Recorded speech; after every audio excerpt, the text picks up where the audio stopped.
get to our last game here on it is the Monday night game between the Chiefs and the Patriots. Here's a game where Patriots opened 4, and now it's down to 3.5, a total of 45. And Patriots team is 2-1 on the year, but 1-2 against the spread. And they flip-flopped from the last couple of years, like the last 4 years. Great offense, but boy, this defense was awful. Well, now the opposite has happened. This defense is just sensational. They add Darrelle Revis, but boy, they got a lot of young talent, a lot of high draft picks. It seems to be coming together. But boy, the problem with the offense is this offensive line. They traded Logan Mankins right before the season started. They got some new guys in there. They're not doing very good. It's definitely an offensive line that is in flux. A guy like Nate Solder, very good in pass block and in run blocking. He's so big and a top 20 draft pick. But boy, in pass protection, he's been shaky and weak this year. So this is a team that's off a 16-9 win against the 0-3 Raiders, but just 2.4 yards per carry. They're not rushing the ball well. They're not passing. So, Harvard, everyone keeps waiting for the Patriots to bust out offensively. Is this the week they do it, you think? I don't even think this is the year they do it. I'm not a big New England fan. They had their run. It's been 10 years since they put a ring on. Brady is just not the Brady of old. What is he, 36, 37? And I mean, yep. At some point, you just start to, the body takes over. You get a little older.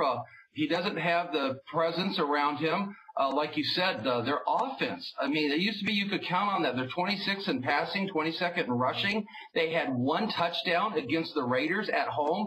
I mean, can they improve? I guess they can improve off that game. Luckily, maybe because they're coming in to play the Chiefs.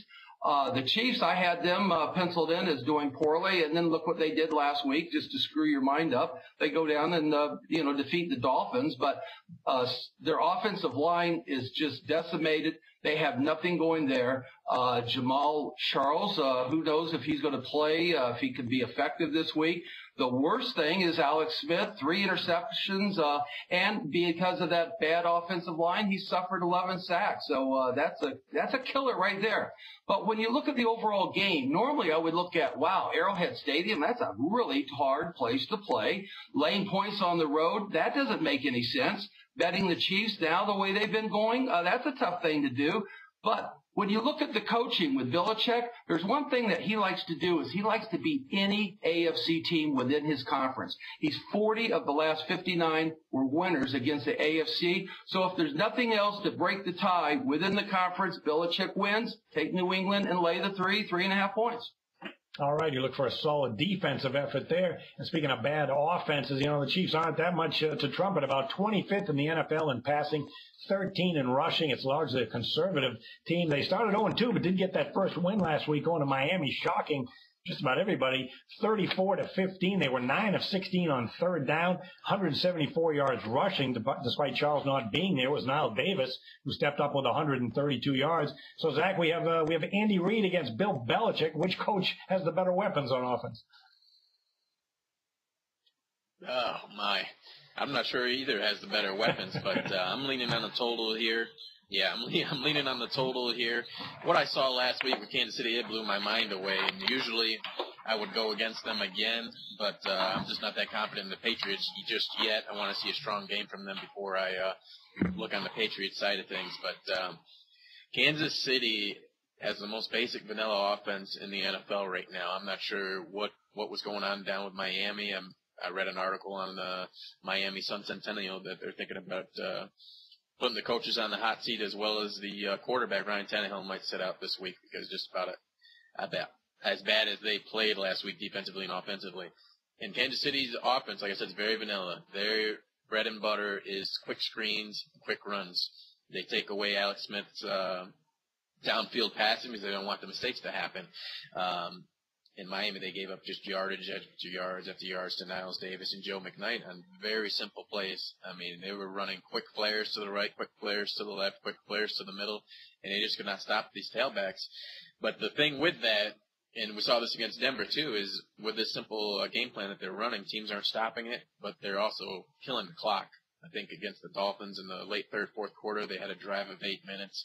Against the Denver Broncos, something very similar. They had a drive of 8, 9 minutes. And with the tailbacks, they're rotating in and out. It's kind of deceiving. With Jamal Charles out, a lot of people are going on the other side of things like I did last week with Miami, but it's not making a difference with these tailbacks. And then with New England, it's like Harvard said, teams that figure them out. It's just like I talked about with the coaching and quarterback situations when you're seeing these guys put together 5-10 years, Aaron Rodgers and McCarthy in Green Bay, Bill Belichick and Brady, and then the Saints with Peyton and Breeze, they're starting to struggle. And I think we're going to see a low-scoring game. The line seems just about right for me, 45 points. I'm going to lean on the under as I see the Chiefs eating the clock. And until someone can stop that three-headed monster with rotating these backs out and just running the ball, I'll be playing the under with the Chiefs from now on. Well, I'll second that, too. But I can't see a lot of scoring. I mentioned how Bill Belichick likes to play back deep and not give up the big pass and force opponents to go on long drives. Well, Andy Reid historically has been like that as well. So you combine that with the Patriots' bad offensive line. They're doing more max protection for Tom Brady because he's been getting killed because of that problem. They don't run the no huddle anymore, and they haven't had a ground game. They're 2-1 under the total. And Kansas City, as you mentioned, by design, it's a slow, plodding offense. The Chiefs are 23-8 under the total at home in the last 4 meetings between these teams. Believe it or not, 4-0 under the total. So I'll give you the final score, 16-13, and I'm not sure who is going to win, but I don't see a lot of scoring. All right, let's get to our best bets and tell you what we have going on. Harvard, you have that 34-18 run in all sports. You hit that college dog of the year Saturday on Cal. Give us a best bet on what you have going on for this week. Well, probably your best bet would be to go and visit Zach or myself or Jim at jimfeist.com. There's a lot of interesting articles. There's videos up there. There's everything that you need for sports and sports handicapping and things like that. So jimfeist.com is where you would have found my California play last week had you been there. This week I got my blowout game of the year, my upset game of the month. It's going to be a little shocker in the colleges.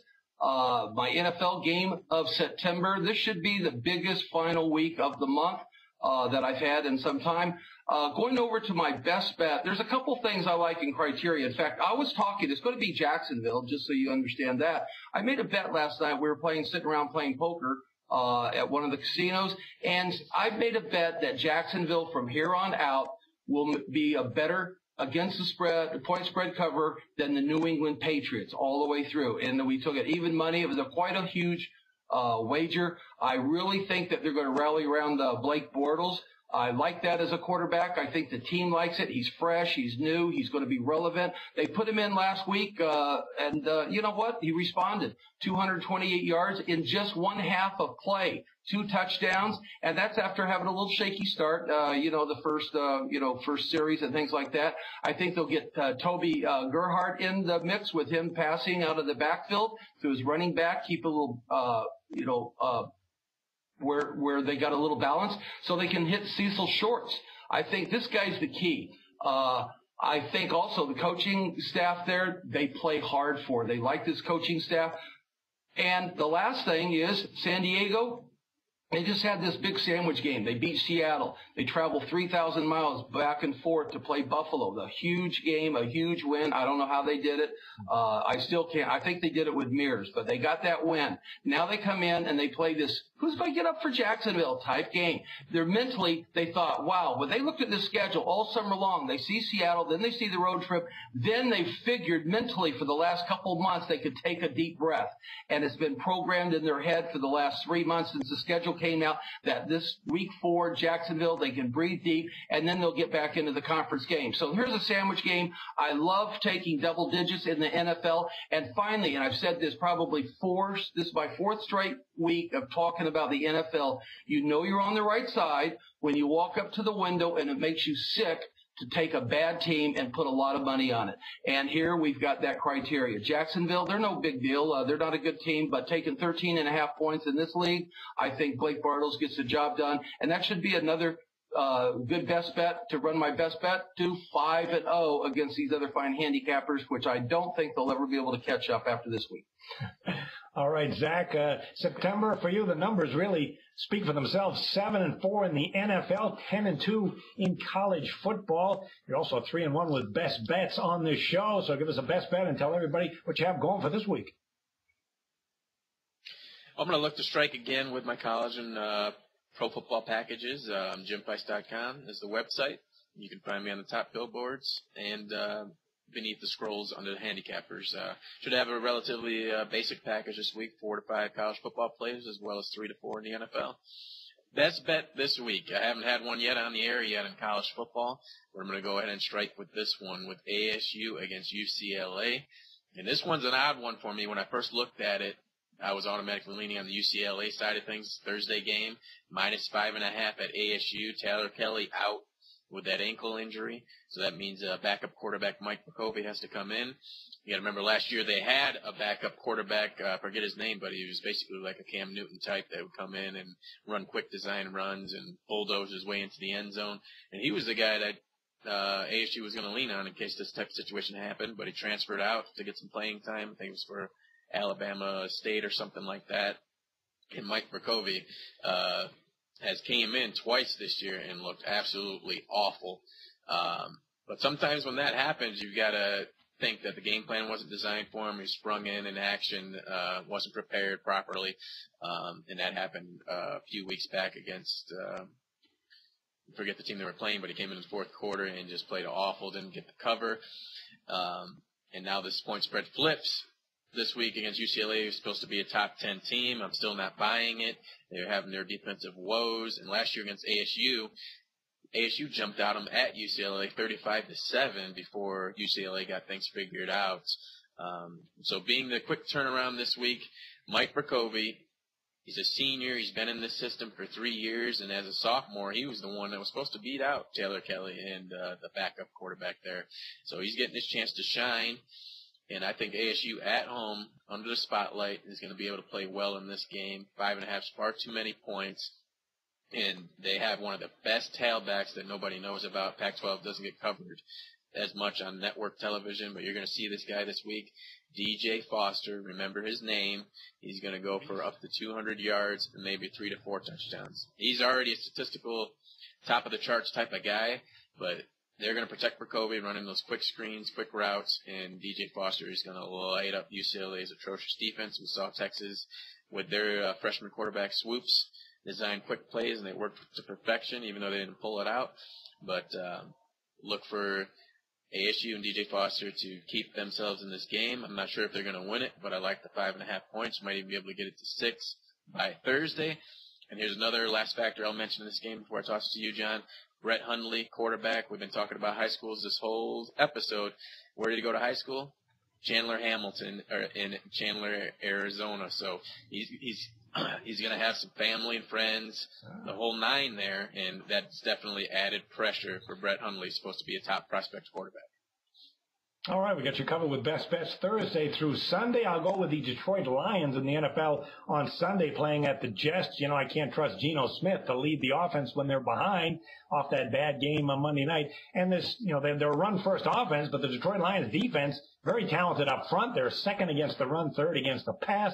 So I'll take the better quarterback on offense with the Detroit Lions. If you're looking for winning selections, Jim Feist, 3-1 with college football games of the month. He has his NFL Thursday night game of the month going between the Giants and the Redskins. He also has a college football 3-pack, 3 games for the price of 1. It's an early release. It's up there available.